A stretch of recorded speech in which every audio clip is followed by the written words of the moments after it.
Ano nga ba ang posibilidad na itong si Jason Perkins ang kunin ng Magnolia bilang kapalit nitong si William Navarro? Sigurado ako alam na ninyo na si William Navarro ngayon ay gumawa ng isang sabihin na nating transaction o usapan kung saan magiging kasama dito sa kanyang sabihin na nating future ang paglalaro dito sa Korea. So aalis na siya dito sa Magnolia.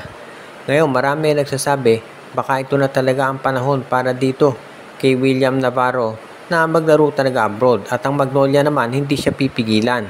Pero ang Magnolia ready naman daw gumawa ng paraan at kumuha ng pwedeng ipalit sa kanya. At ang napili na raw nila ayon dito sa mga usap-usapan ay itong si Jason Perkins. Dahil itong si Jason Perkins ay isa ng veterano at alam na niya ang gagawin kung sakaling makuha siya ng Magnolia. Marami ang magsasabi na itong si Jason Perkins ay baka medyo matanda na.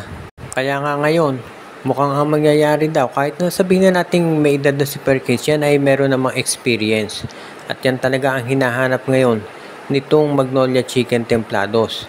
Kinakailangan nilang masiguro talaga na itong kanilang lineup ngayon eventually ay mananalo ng kampyonato. At sabihin natin na ito si Perkins matagal na niyang gusto manalo ng championship dito sa PBA.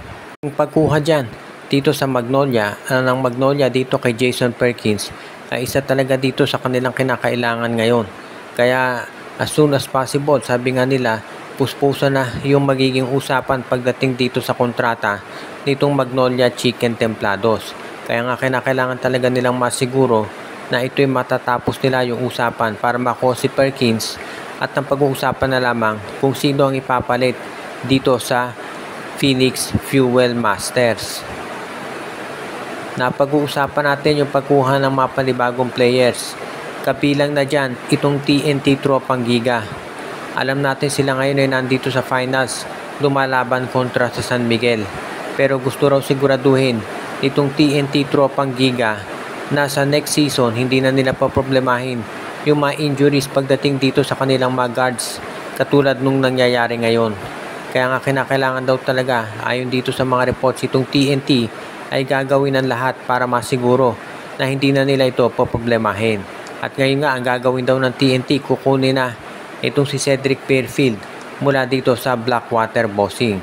Kapag nakuha nila itong si Cedric Fairfield, talagang magiging mas matindi na yung magiging sabihin na nilang performance at hindi na sila aasa dito sa mga bench players para makasabay dito sa SMB, sa Ginebra at sa iba pang powerhouse teams. Posible na si Kim Aurin at si Paul Varilla ang ibigay na kapalit nitong TNT Tropang Giga para makuha nila itong si Cedric Fairfield. Kaya nga talagang mukhang magiging maganda yung labanan dito kung sakasakali nitong TNT at ng SMB at Ginebra kung makuha nga ng Tropang 5G itong si Cedric Fairfield. Alam natin na si Fairfield ay isa dito sa mga top players ngayon dito sa PBA, lalo na sa point guard position. Kaya hindi naman nakapagtataka dahil siya talaga ay gusto nang ma-acquire ng koponan ni Coach Chot Reyes. At nakita na rin itong si Coach Chot talaga na isa dito sa mga top players nila ay injured si Castro plus of course ng Batak. Kaya nga kung sakasakali na makuha nila ito si Fairfield, mag-iiba talaga ang complexion sana nung finals.